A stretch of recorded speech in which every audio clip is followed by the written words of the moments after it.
let me tell you.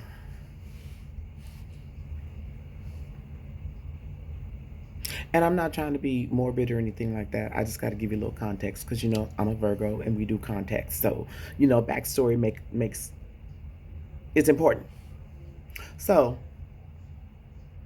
I did I had three daughters, and now I have two living because my youngest suddenly just, I mean, she was just taken from us. The last words I spoke to her was the night before when she was leaving for work because she had to show up at midnight for inventory at Forever 21. And she kissed me goodbye. And she said, I love you, Mama, and I'll see you tomorrow. And I said, I love you too, baby. Drive careful. I love you. Because I always said the last words I ever say to anybody, especially my children, is I love you, because I never know what's going to happen. They may not ever see me again. I don't know what's going to happen. So the worst happened because the next morning I got up and went to work, and she got off after I left. So we didn't see each other in the morning. About halfway through my day at work, I get a phone call that says Brianna's on her way to the ER. She stopped breathing. She's purple. We don't know what to do. I don't know what happened. And my world just kind of stopped. It just stopped. And I jumped in the car, of course, raced across town, begging and pleading, God, please don't let my baby die. Please, please, please. Please let her be okay. Please, please, please. Well, she had asthma all her life, and she had asthma attacks, like multiple ones, almost every day.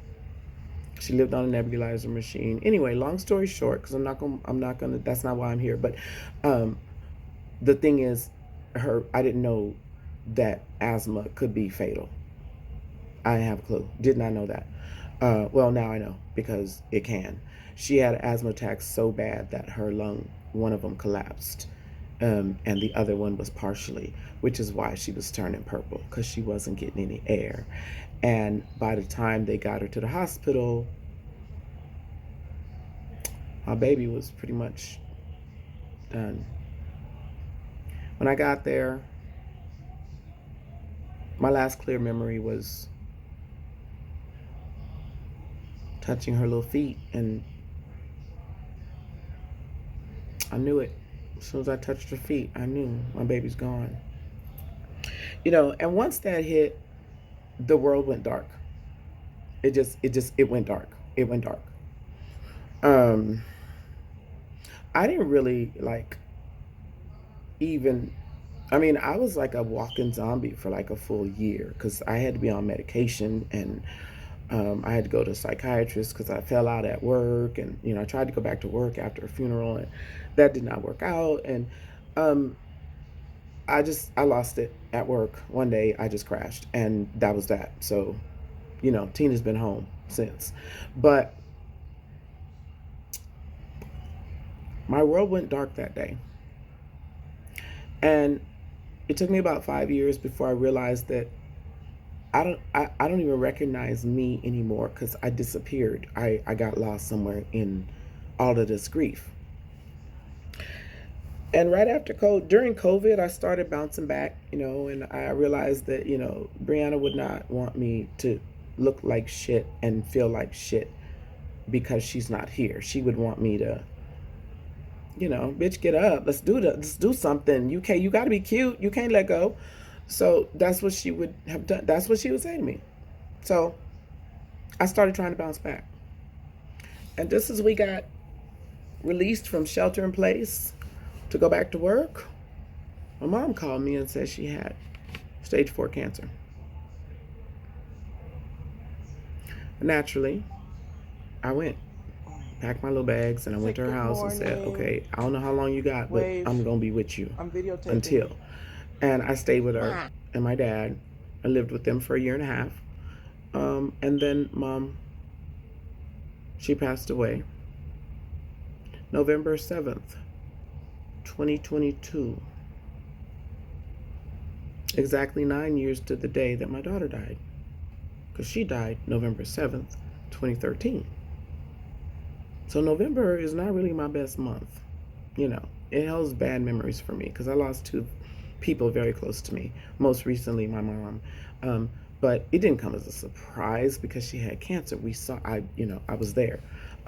So it wasn't surprising. It still hurt like hell, but it wasn't surprising. What was surprising was the phone call we got 2 days after hospice had come picked up her equipment because she was gone now.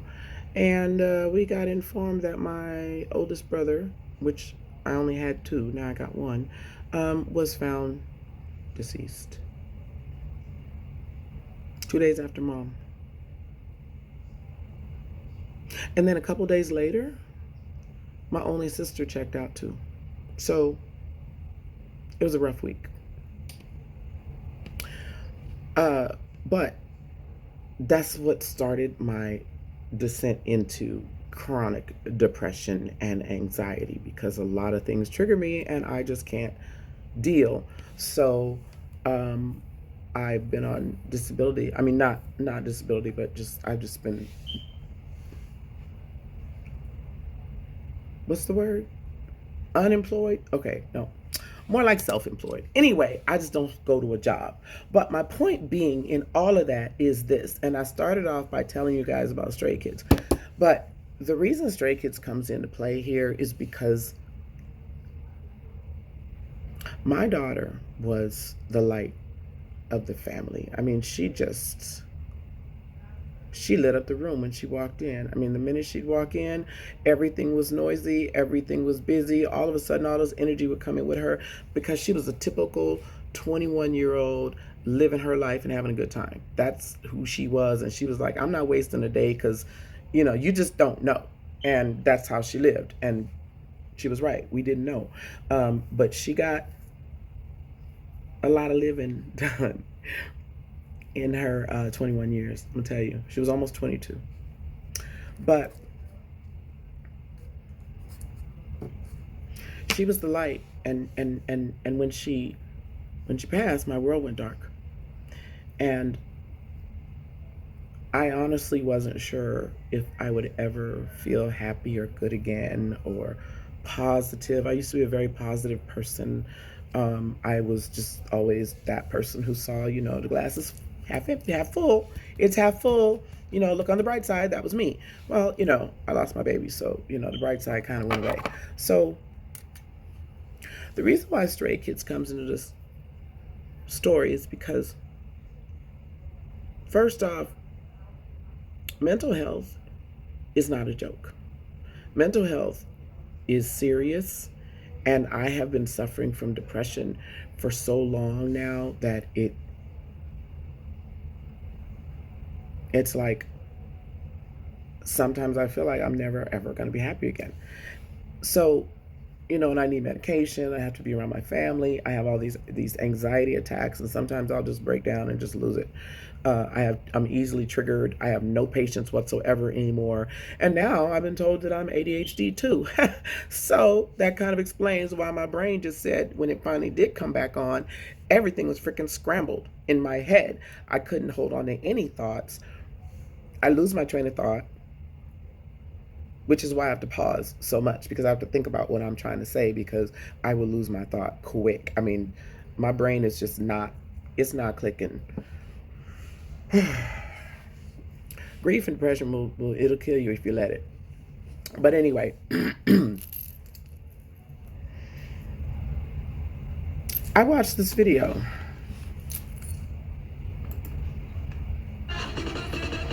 And I said, I don't know what I'm looking at.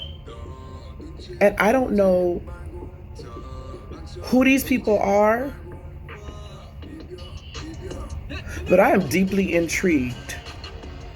Because first off, as she said, this is K-pop.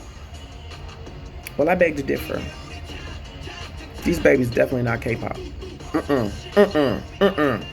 Not even close. These guys, this ain't K-pop. I've listened to K-pop and this ain't it. They don't have a genre. It's like they make their own. They just do what they're gonna do, and it's Stray Kids, because you just never know what they're gonna do. And everything they do is amazing. everything. And they got a lot of content. They got a lot of content on their channel. A lot. Oh, Kingdom. Anyway, okay, let me hold up. Let me, I'm getting too far ahead. Okay, here's the thing. My daughter interrupted me on Thanksgiving Day. I spent a week trying to get beyond Felix. It took a week.